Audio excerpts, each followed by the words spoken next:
Bien, attaquons-nous à l'exercice 4 maintenant. La pyramide rouge est la première pyramide d'Égypte à face lisse.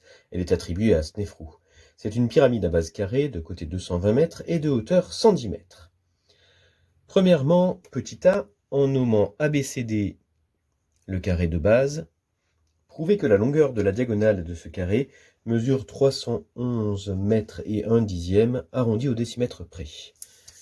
Donc le carré de base, d'après l'énoncé, a pour dimension 220 mètres par 220 mètres.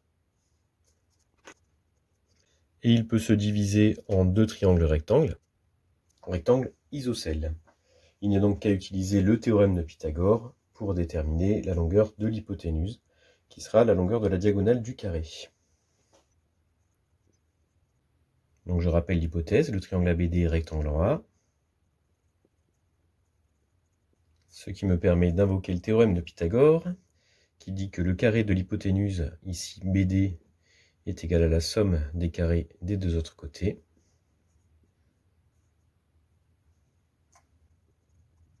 On remet donc là-dedans les longueurs.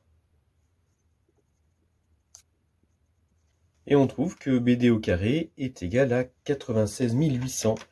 Or, si l'on calcule la racine carrée de 96 800, on trouve justement 311 mètres et 1 décimètre. La diagonale du carré mesure donc bien 311 mètres et 1 décimètre.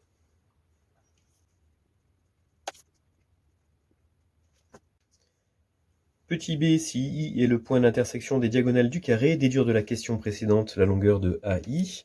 Bien, les diagonales d'un carré sont de la même longueur et se coupent dans leur milieu. On peut même ajouter perpendiculairement.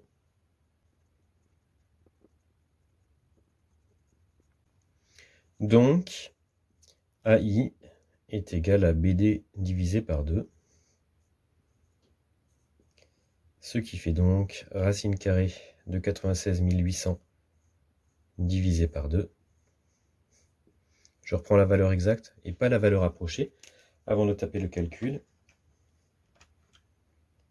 Et j'obtiens 155,6 mètres. 155 mètres et 6 décimètres, arrondi au décimètre près.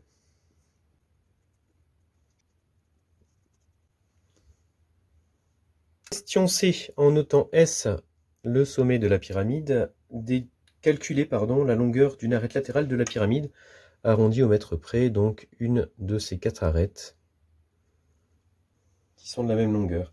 Alors on peut par exemple se placer dans le triangle SIA, qui est un triangle rectangle. Pourquoi le triangle SIA? Parce qu'on vient de calculer AI, parce qu'on connaît SI, qui est donné dans l'énoncé, donc on connaît les longueurs des côtés de l'angle droit de ce triangle rectangle.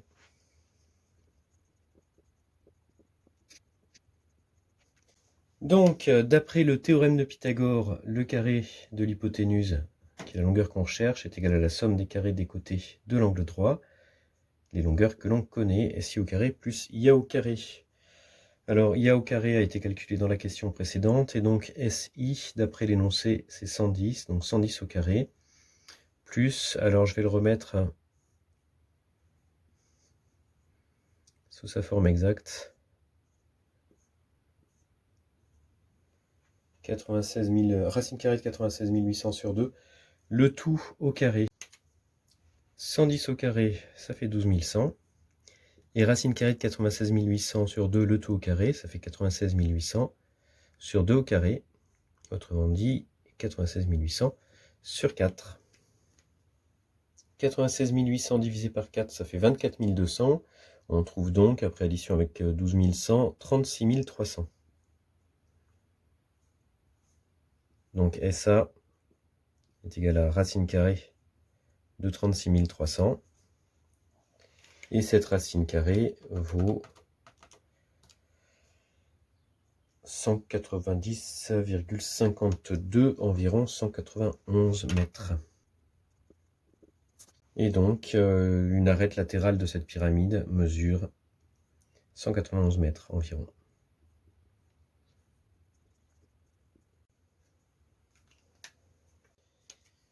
Deuxièmement, Tausert a fait creuser un bassin décoratif en forme de pavé droit. de longueur 2 mètres, de largeur 1,50 m et de hauteur 1 mètre. Elle veut faire réaliser une maquette de la pyramide rouge à l'échelle 1/200 pour la poser au fond du bassin. Elle plongera à côté de la pyramide une boule en pierre de diamètre 6 décimètres dans ce bassin, dont le fond est horizontal. Prouvez que la sphère et la pyramide seront bien complètement recouvertes d'eau dans le bassin si celui-ci est rempli d'eau. Alors commençons par la sphère. Elle a un diamètre de 6 décimètres, donc inférieur à 1 mètre. Elle sera bien recouverte d'eau. La pyramide, à l'échelle 1/200, a pour hauteur sa vraie hauteur divisée par 200. Donc cette hauteur est inférieure à 1 mètre.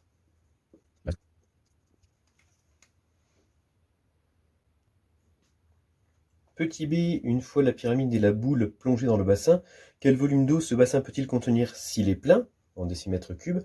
Donc on va convertir toutes les distances toutes les longueurs en décimètres pour pouvoir faire les calculs plus simplement. Je vais commencer par calculer le volume du bassin. 20 décimètres par 15 décimètres par 10 décimètres.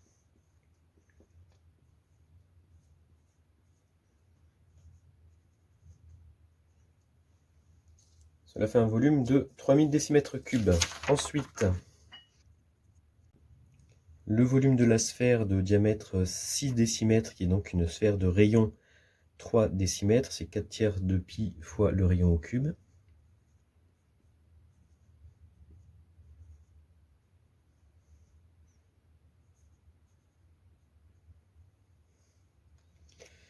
Ce qui se simplifie par 3, il fait donc 3 au carré, donc 9 fois 4, 36, donc 36 pi décimètres cubes en valeur exacte. J'en calculerai une valeur approchée, mais seulement à la fin. Notre pyramide à l'échelle 1/200 a pour dimension 11 décimètres de longueur de côté de base et 5,5 décimètres de hauteur, donc son volume, qui est donné par R de la base multiplié par hauteur divisé par 3, est égal à 11 au carré, c'est l'aire de la base, multiplié par 5,5, c'est la hauteur, et divisé par 3. Le volume de la pyramide est donc égal à 665,5 divisé par 3 décimètres cubes. Pour calculer le volume d'eau, il nous faut soustraire au volume du pavé le volume de la sphère et le volume de la pyramide, ce qu'on peut écrire comme ceci ou comme ceci.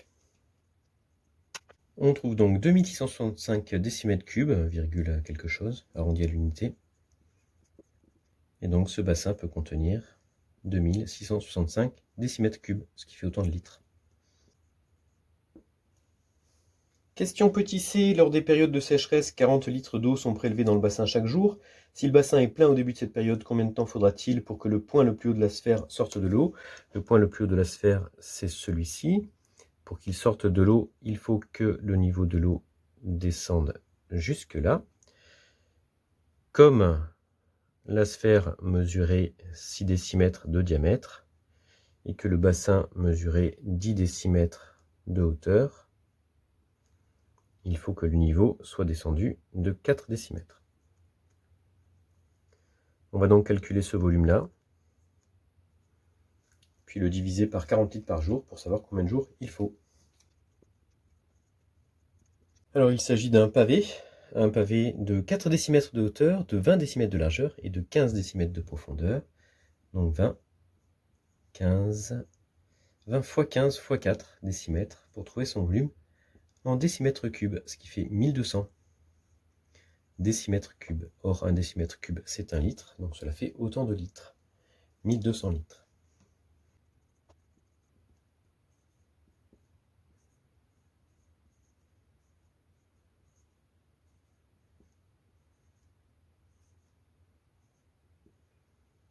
Cela fait donc 30 jours. Et donc, au bout de 30 jours, la sphère commencera à sortir de l'eau. En fait, le 31e jour.